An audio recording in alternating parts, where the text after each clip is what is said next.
Please don't kill me for this take.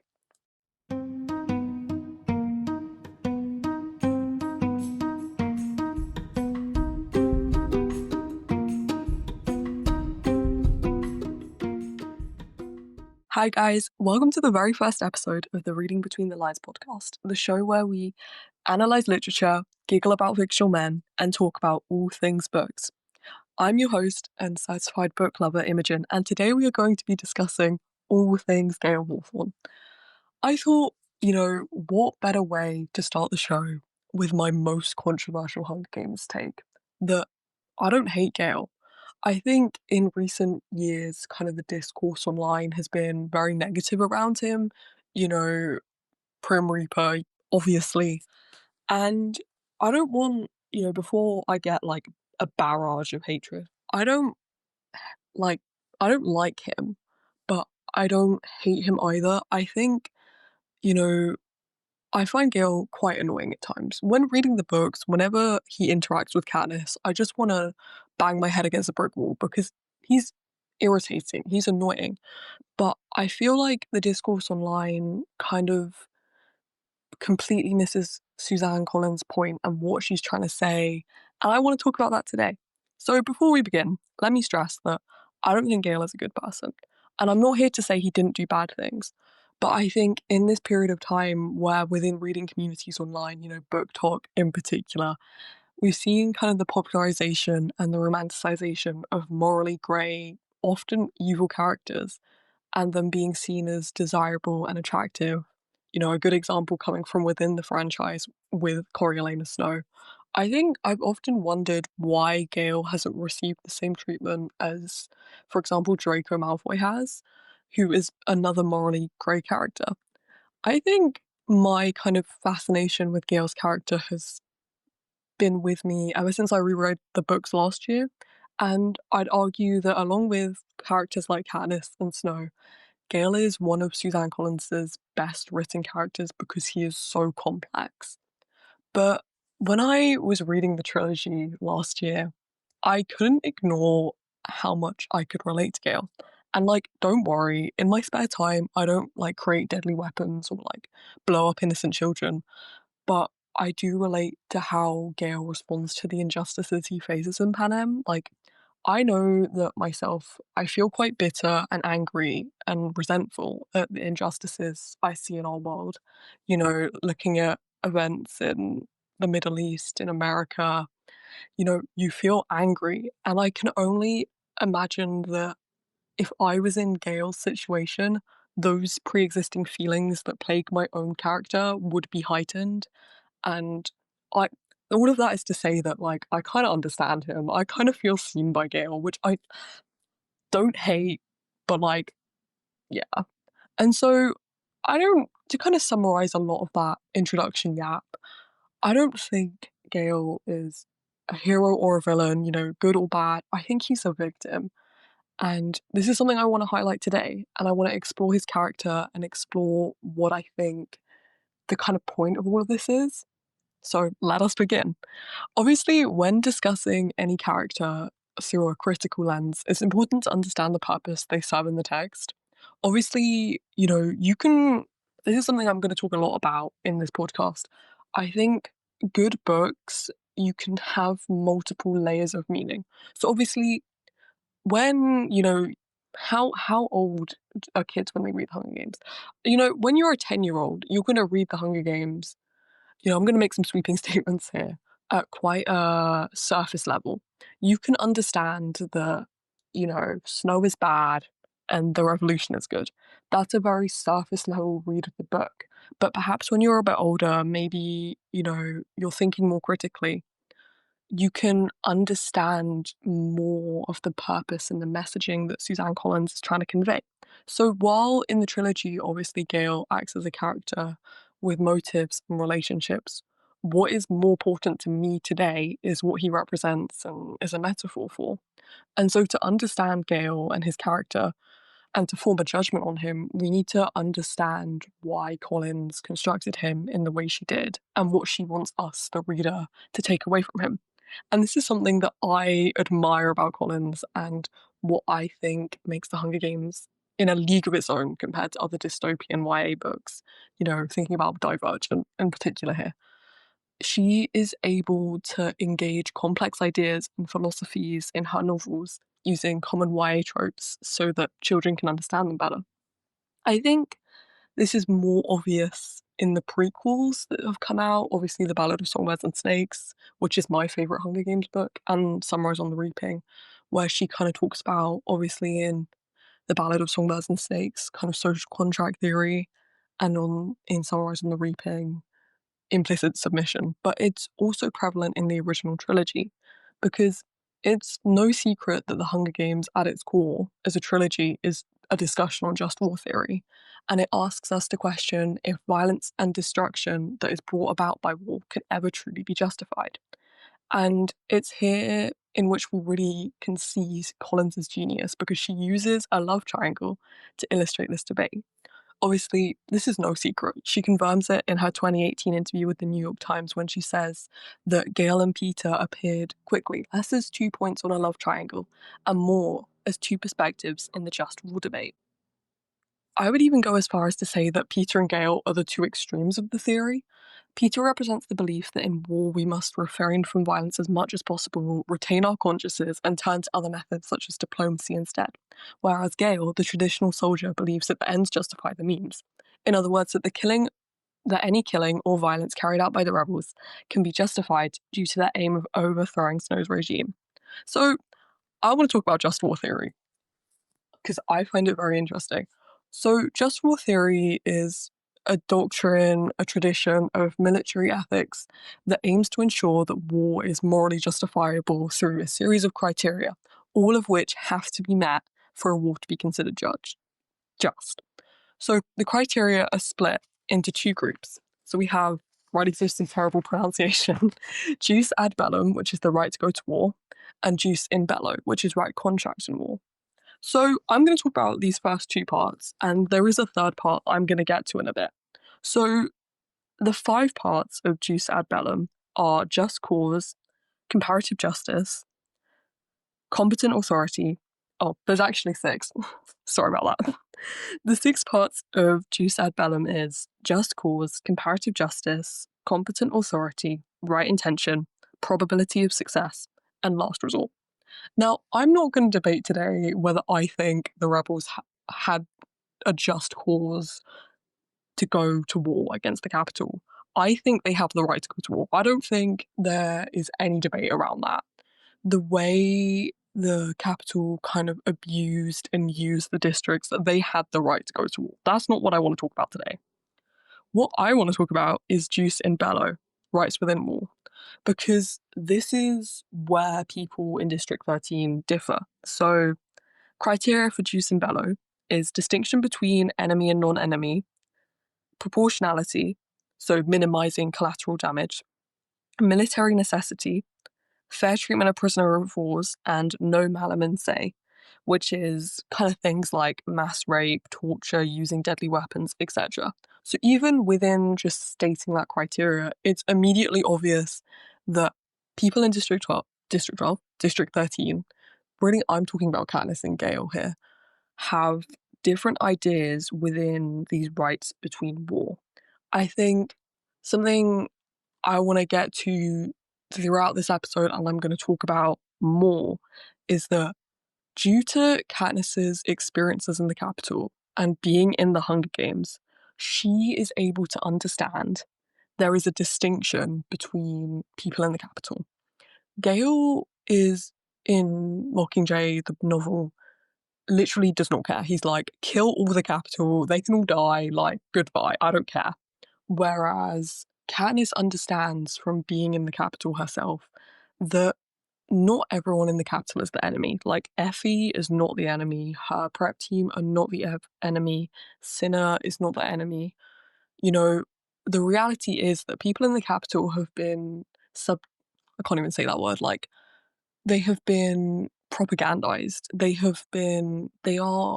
don't really understand the Hunger Games. They don't really understand what goes on in the districts. They just kind of, you know, they've just kind of, they've been propagandized, they've been subjugated they've been subjected to, at this point, like 75 years of propaganda. And Katniss understands that, and so she can make this distinction between who the real enemy is. What is catching fire about? Who is the real enemy? Gale cannot make this distinction. And as a result, Katniss and Gale have different ideas around the force that they should use against the enemy. Obviously, Gale, I think this really comes to a head during the scene where they're trying to take the nut in District 2. Gale has no qualms just bombing them all up because in his head, there is no distinction. But, distinction between, for example, someone like Snow and just your average everyday capital soldier. Whereas Katniss does not like that because she understands, I guess, she has a greater idea of the consequences of such acts. And so, really, this is where we see a difference between them. However, there is an argument here, and I want to talk about the third part of just war theory that has been kind of advocated for in more recent times, which is jus postbellum, which is kind of morality post-war. So when we think about, obviously, the war kind of before the Hunger Games, the Civil War where District 13 kind of left and they all claimed it got bombed, but it's still alive. After this war that the Capitol won, the Capitol completely violate jus postbellum. They completely, in every sense of the word, they completely violate it. The creation of the Hunger Games this is something I want to talk about more in other episodes. The creation of the Hunger Games post-Civil War, if you will, is a complete violation of any idea of justice because it's just not fair. In the 10th Hunger Games, they kind of mentioned that the kids in the 10th Hunger Games from the districts were the oldest of them were 8 when the war ended. It's not fair to punish people who have done nothing wrong. And that's the same for all of the tributes. So if we all agree that the Capitol are violating just war theory in every sense of the word, there is nothing just about the way the Capitol treats the districts, I guess there is an argument here to say that surely it's okay for the rebels to violate some parts of just war theory. I disagree with this. I think, even though your enemy may violate morals and just war and whatever, I think there's still a part of your conscience. I think, there's no denying that by this point in his life, Snow is just evil. I think it's wrong to say that just because your enemy acts in a certain way, you should stoop to that level. But I understand why, particularly Gale, something I'm going to get to later, thinks this way. And I think if you're wondering who's right, Peter or Gale in this kind of just war theory debate, the answer is neither of them. Peter's ideals often seem naive and idealistic in the horror of Panem and would likely never lead to a successful revolution. But that doesn't mean Gale's right either. The answer is somewhere in the middle, and through writing The Hunger Games, Collins is asking us where we draw that line. And I think the nature of just war and all of this is extremely subjective. And, obviously we're going to have disagreements, and that's okay. But the Gale who speaks to Katniss at the end of Mockingjay, when he gives her that kind of last encounter and they kind of talk about Prim, is not the boy that we meet in the first chapter of the first book. And to truly understand how Gale reached this bleak outlook on life, we need to understand his backstory first. So, welcome to, the life story of Gale Hawthorne, because that's what we're about to talk about. So, obviously, Gale's father died in the same mining accident that Mr. Everdeen died in, leaving Gale as the oldest child with his mother, who was days away from giving birth. I feel like people skip over that. His mother, when his dad died, was like days away from giving birth to Posey. That's insane. So Gale is the oldest child and he has 3 younger siblings that he needs to provide for. So he did this by hunting illegally in the forest in District 12 and taking out Tesserae. He eventually runs into Katniss in the forest and they become good friends. So this is the Gale we meet at the beginning of the story. He's angry, yeah, but he's fiercely devoted to those he cares for his family and Katniss, and by extension, her family. So I suppose the question we get to is, how does Gale transform into the man we see in Mockingjay? And the answer is his experiences. After turning 19, Gale has to work in the mines 12 hours a day, 6 days a week. And while Katniss offers his family a share of her winnings from the games, he's far too prideful to take it. While the mines are undoubtedly horrific for all, they would be particularly bad for Gale because that's where his father died. But the reality is, he doesn't have a choice. Families from the seam don't have much control over their future, but they work in the mines for meagre wages or starve to death. This lack of control over his future was only add fuel to his ever-growing anger, and he spends his Sundays hunting in the woods with Katniss, and he's only really alive in the woods.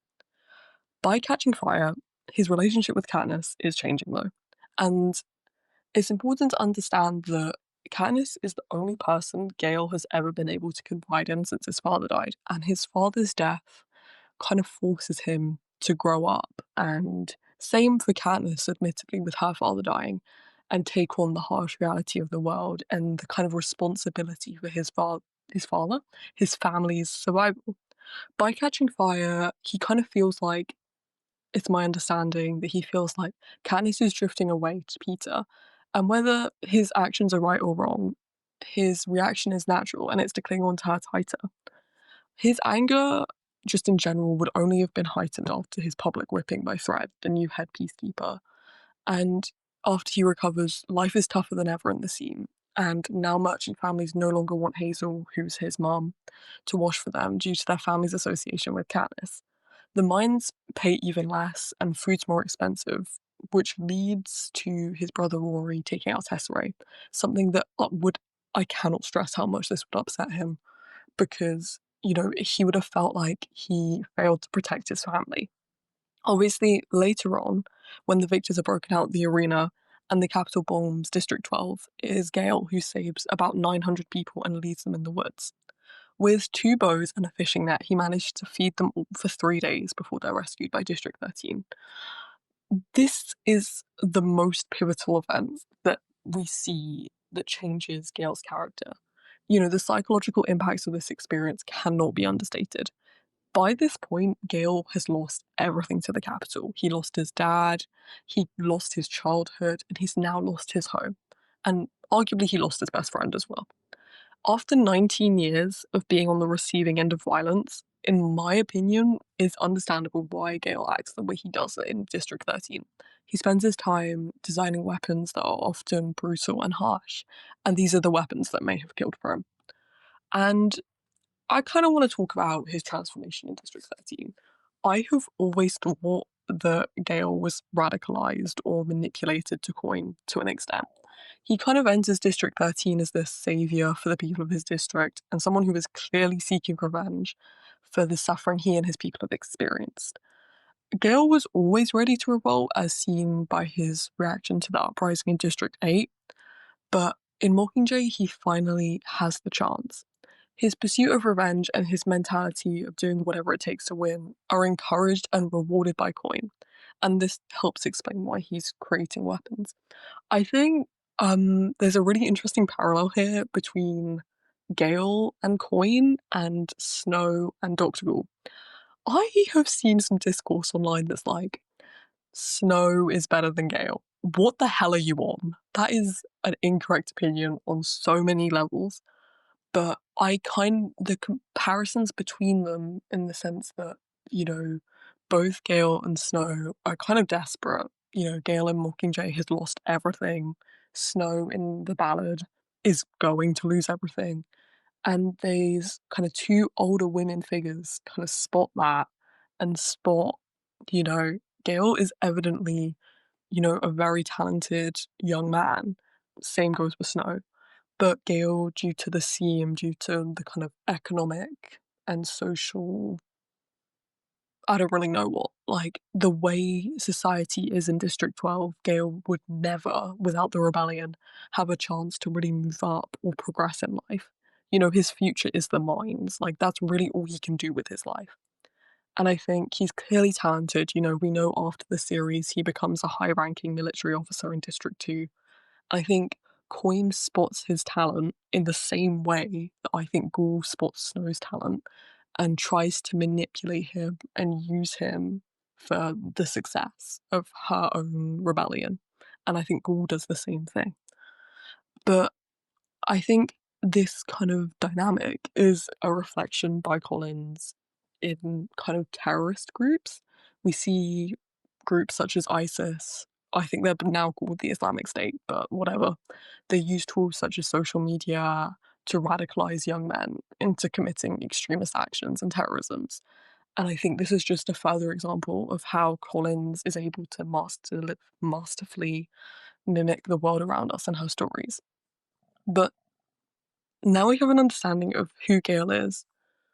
He is full of fire, but he fiercely protects those he cares for. And while it's that fire that allows him to survive the events of the series, the events of the trilogy when so many people die, he's also burned by it in the end. I think fire is a motif that's always fascinated me in literature because it has a unique dual purpose. It's both the source of life of humanity, but it's also the cause for its potential destruction.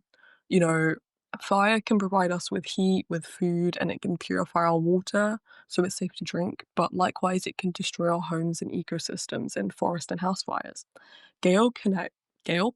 Katniss connects Gale with the idea of fire in the last pages of Mockingjay when she says that she needs not his fire kindled with rage and hatred, but Peter's dandelion in the spring. And she further goes on to say that she herself is full of that same fire. So at the beginning of the series, Gale possesses that fire, you know, a desire to be free of the oppression he suffers due to Snow's dictatorship. But that anger that allows him to survive, you know, the desire to feed his family, it pushes him to hunt and work in the mines. But if you want to get like super metaphorical here, he's like the fire for his family, you know, his labor allows them to survive and gives them life. But throughout Mockingjay, this natural fire that he's always had is now like fuel is being added to it. It's fueled by hatred of the capital and his newfound power to enact his revenge. You know, his fire is burning too bright, and it almost ends up leaving him and those he loves burnt. Whether that be Prim, who potentially died in, you know, fire bombs as a result of his desire to enact revenge, or himself, who lost the person he cared about most, Katniss, as a result of his anger. And this is where we reach the main reason people dislike Gale, being the Prim Reaper. It's really funny. Like, I'm not even going to sit here. I know I've been quite serious this episode because we're discussing serious things, but this is really funny. I want to discuss how true I think this title is. While Gale may have designed the bombs that killed Prim, he didn't give them the order. He didn't give the order for them to be used. Coin did. He only created them. Also, moreover, Coin is the person that sent Prim to the front lines at the age of 14. That is insane. Like, I think about myself at 14, and like I cannot imagine being on the front lines of a war at that age. Coin does send Prim to the front lines to weaken Katniss. You know, it's part of her like mind games and manipulation in this new like 76th Hunger Games that they're living in. So really, Coin is the Prim Reaper. While Gale can't be sure of how much responsibility he took in the death of Prim, he can't like be certain it was his bomb that killed her. It's his potential role in her death that seals both readers and Katniss's opinion on him. Obviously, it was him working with Beatty to design these bombs, and Beatty does not catch enough heat for this role. But then, summarising the Reaping spoilers here, Beatty has every right to destroy those bombs. Create those bombs. Like, after reading Sunrise on the Reaping and reading about spoilers incoming, reading about his son and how Amput died, I'm going to be destroyed watching that film next year. And, you know, the mention of his wife being pregnant, and there is no mention of that in the trilogy, so we can only assume and infer that she and the kid die as well. BT, we salute you. You have every right to enact any kind of revenge you want. But that's my opinion. Obviously, I think BT is justified in his actions. Maybe I am Gale. Am I showing why I relate to Gale so much? Maybe I am. Sorry, guys. But, you know, BT and Gale are probably brought together by their shared anger and the shared loss they experience at the hands of Snow and the hands of the Capitol, and that probably explains why they make those bombs. But that's irrelevant. Back on Katniss. It's obviously impossible for Katniss to separate Gale from the death of her sister, and that pushes them away for good. But this is happening either way. I think throughout Mockingjay, you know, due to their different opinions on just war, their different attitudes towards Peter and, you know, how he's been basically tortured by the Capitol, they're moving away anyway, you know.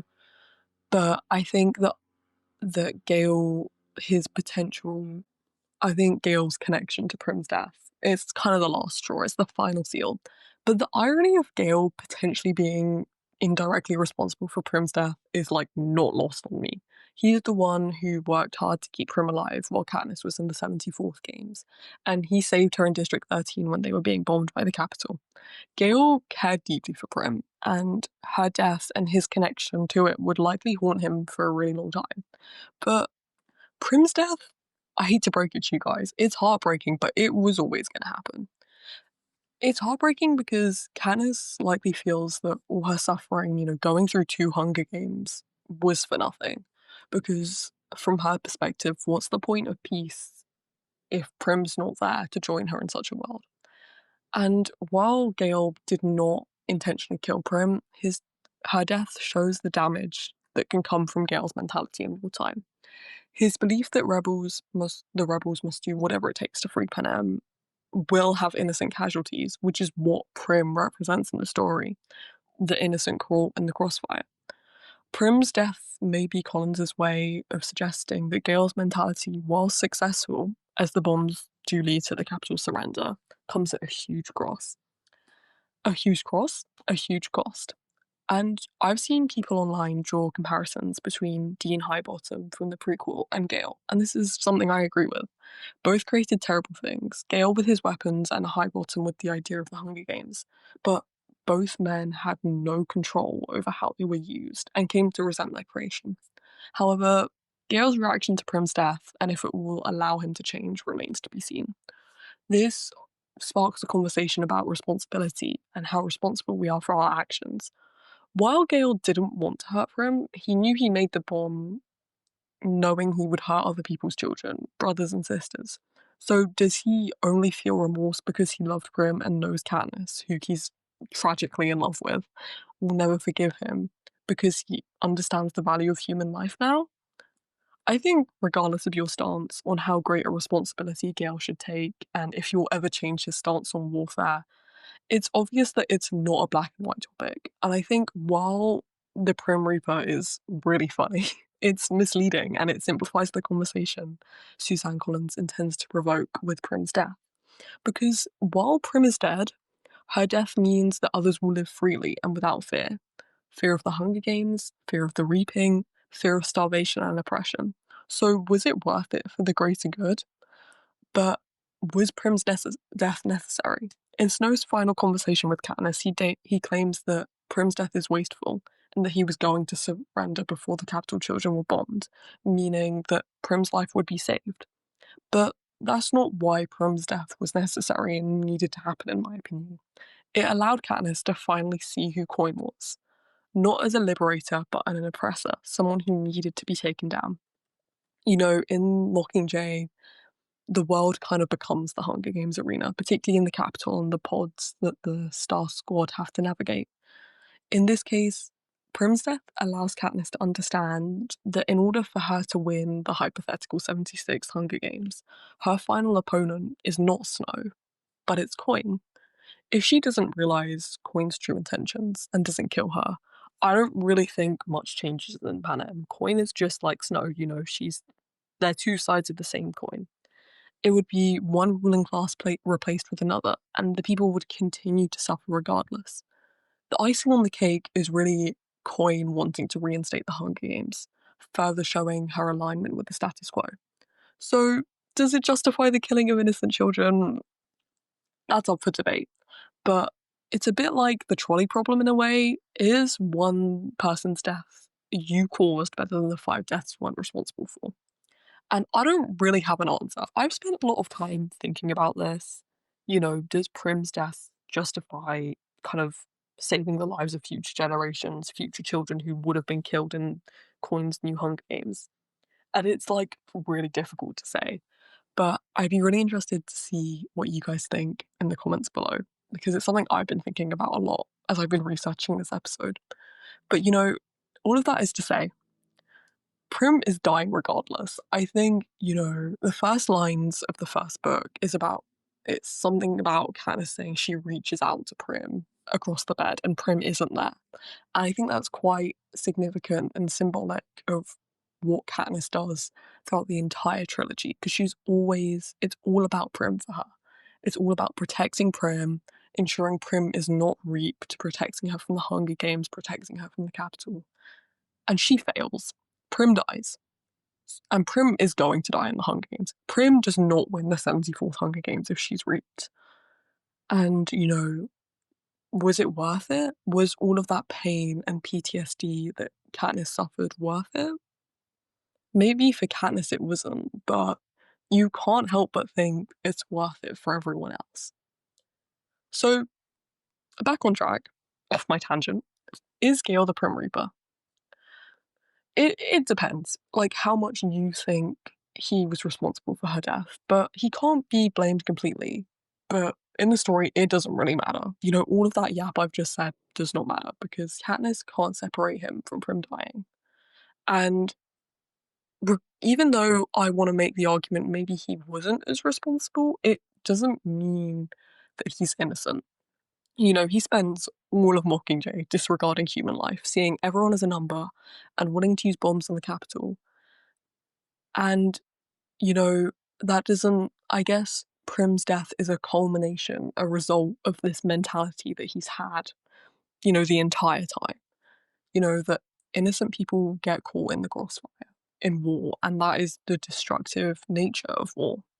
I think, the real message here is that we're a product of our experiences because it's Gale's childhood and his life under the harshness of the Capitol that leads him to think in such a aggressive way. While it explains his actions, it doesn't excuse him or absolve him from his mistakes. And, this is something I want to talk about more. So now I've defended Gale, I'm now gonna slate him. The reason I don't like Gale, I find him quite annoying and irritating, it has nothing to do with the Prim Reaper. It has everything to do with how he treats Katniss.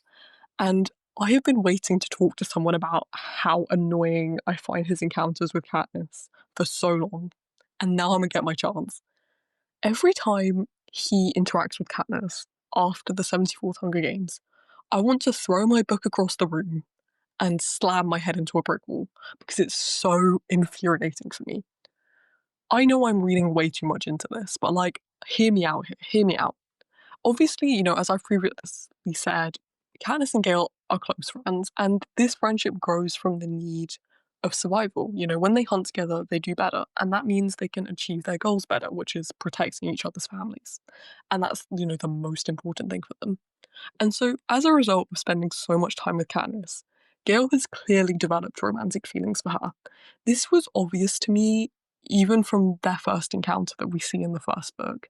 The way he put an arrow through the bread he got from the bakery and joked about how he shot at it and he calls her catnip. He's got a nickname for her. He's affectionate. He wants to make her laugh. And that's just typical behavior from teenage boys when they like a girl. I don't know if I'm hyper aware of things like that because I read so much romance, but I just knew he liked her. I feel like his actions just pointed that way, and this is confirmed in the later books. But, in the first book, I don't really have too many issues with their friendship, They need to survive, they hunt together, good for them. That was kind of my thoughts. And then we get to when Katniss returns from the arena, and she's traumatized and she's changed. So, of course, their dynamic is going to change because Katniss as a person has changed. And this is where my issues with Gale start. Katniss has already openly told Gale she doesn't want kids and that she can't like anyone in a romantic way. Because I think, for Katniss, before the Hunger Games, before the whole thing with Peter, I don't think she thought she was going to get married, which is kind of real. I think she didn't want to bring children into the world of Panem, She didn't want them to get raped and live the harsh life that she does. And this is completely valid. I will hear her out on it. But, her opinions are pretty much going to stay the same because she's been forced into a death match that was broadcast on national television. And I'll try and sympathise with Gale a bit. I understand that Gale's jealous of Peter and Katniss's TV romance because, Katniss is his crush. And while I've never experienced my crush kissing someone else on national television, I bet it isn't great. But Gale is not stupid. In the first chapter, or whenever, Gale understands the Capitol to an extent. He understands how the Capitol are able to control the districts by kind of dividing and conquering, using things like tesserae to create a class structure. I bet that he can understand that what Katniss and Peter are doing, while Peter may genuinely like Katniss, is to win, I think he'll be able to recognise that Katniss is playing up the star-crossed lovers thing for the camera, particularly as he knows both of them, and, he's best friends with Katniss. I think he'd be able to know if she truly liked Peter. And, even though it's difficult for him to see, his long-time childhood crush with someone else on national television, kissing in the cave, all these declarations of love, which the berries that they're meant to take supposedly are, I hate how he deals with these feelings in regard to Katniss. Let me reiterate again. Gale knows Katniss doesn't want a relationship, and this is not with him or Peter, and this is completely valid. Maybe what I'm about to say is a bit of me projecting things that have happened to me onto these books, but whatever. I don't care. I feel like in Catching Fire, Gale is acting like, because he fulfilled, the end of the deal that he had with Katniss and protected her mother and sister from starvation, that Katniss owes him a relationship. And I've seen this dynamic play out in my own life, where a boy that you saw as a friend, and you have this really good friendship with them, you hang out with them, you spend time with them, it's great, they're funny, it's great. But then they develop feelings for you, and suddenly you're in a bad position because you value the friendship, you like spending time with them, but you don't value them like that. And I'm here to say that Katniss does not owe Gale a relationship, regardless of what he's done. Just because, a boy likes you, in other words, it doesn't mean that you have to go out with them if you don't feel the same. And Gale kissing Katniss in the woods in Catching Fire is so selfish. I literally, my rage when I read this again, I couldn't even articulate how annoyed I was. When he tells Katniss he has to kiss her at least once, it's the icing on the cake. It's actually insane. Why was he acting like, kissing Katniss was top 3 things on his bucket list? I think the most striking issue here is the lack of consent involved on Katniss's part. In the book, Katniss describes how Gale just took her face into his hand and kissed her. And that's bad enough. A non-consensual kiss is bad enough. But when we add in the kind of wider context, thinking about, Katniss has just come back from winning the games in an extremely rebellious way. I don't think you have to be a genius to think that President Snow is going to be watching her and monitoring her. He does not play about those who disobey him. We see this with Joanna, we see this obviously with Haymitch in Sunrise on the Reaping. And at this point, Snow has been manipulating people into doing what he wants for like 64 years. Like, he's a seasoned professional at manipulation and gaslighting. So is it any wonder that, our master dictator, Snow, would have sources on Katniss? No. Like, of course he would. And while I guess the same is true for Peter, this is something I want to talk about in other episodes more, but I subscribe to the idea that Snow sees himself in Peter and likes him more than Katniss, because I think in Peter, Snow sees kind of the young blonde boy who's like hopelessly in love with the District 12 Covey girl and is being used for survival. And I think in Peter, he sees a mirror of his own experience, but perhaps also who he could have been. And like, of course, Snow and Peter are not the same, but I think in Snow's mind, he could have drawn comparisons. And so all of that is to say that it is no surprise that Snow finds out about Katniss and Gale's kiss. And he literally uses this to manipulate Katniss. I just feel like Gale showed no regard for Katniss's feelings or the very real danger that he was putting everyone in. He was acting selfishly out of his own fulfillment to complete that bucket list item. And I just hate that. And like, while unrequited love hurts, surely if you truly love someone and like, talking about love, like obviously it's a very subjective and controversial thing. Like, if you truly love someone, surely you just like want what's best for them and what makes them happy. And even if that's not with you. And if you compare Peter and Gale's reactions to not reciprocating their feelings at the time, they are so different. Peter's originally quite upset and kind of bratty, about how Katniss doesn't feel the same. But he kind of reflects on it and he understands her actions and how they were for survival. Peter says it's not fair to hold Katniss to anything that happens in the arena. And really, that quote alone shows that he actually cares for her and understands the fault in his actions. But like, Gale just like sulks and makes snarky comments about Peter being her fiance, and he never apologizes for how he treats Katniss. And really, I think Gale and Katniss's relationship was gonna break down. It was going to break down once the rebellion began. Really, it was gonna break down when she left for the Hunger Games, because their relationship was built off of survival. And once that need kind of disappeared, cracks began to show. And I think the distin the sin the what? The disintegration of their relationship only serves as another reminder by Collins of the destructive nature of war and like the horrid consequence of any conflict, whether it's just or not. And I think Collins uses the Hunger Games trilogy to awaken readers to the harsh reality of war. I think, we all know, anyone who's in the Hunger Games community knows about how the idea for the Hunger Games came about from when she was channel surfing between clips of the Iraq War and reality television. And I think about the world today and the wars going on in Ukraine, in Gaza, maybe more going on as we speak with Iran and Israel. I think we're all very desensitized to war.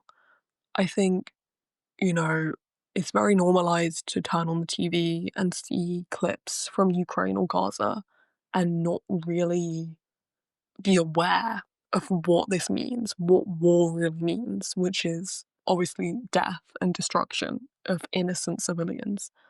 And I think we're desensitized to foreign wars just as the capital citizens are desensitized to the Hunger Games, you know?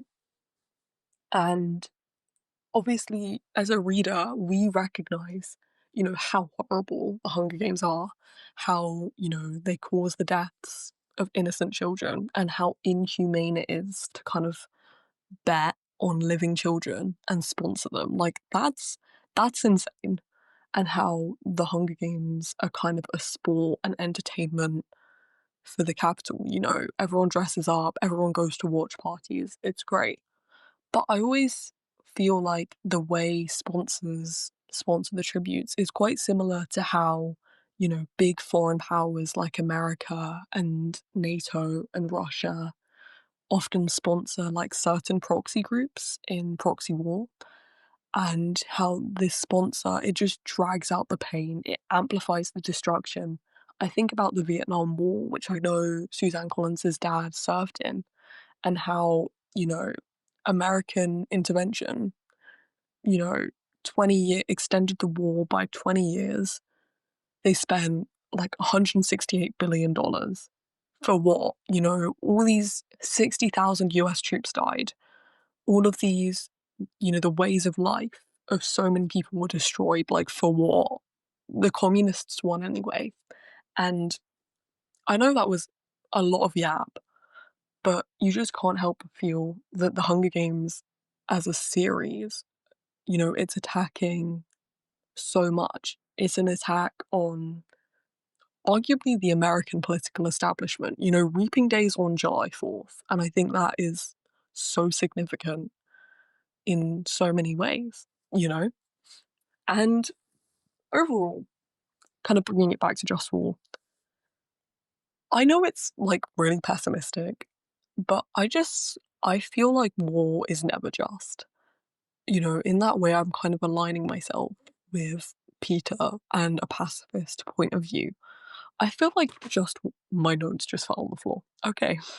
I feel like just war is kind of a bit of an oxymoron because, the reality of war is that like people die and lives are ruined. And while I understand just war is, an attempt to try and minimize that destruction, I feel like, death and destruction it's just how war is.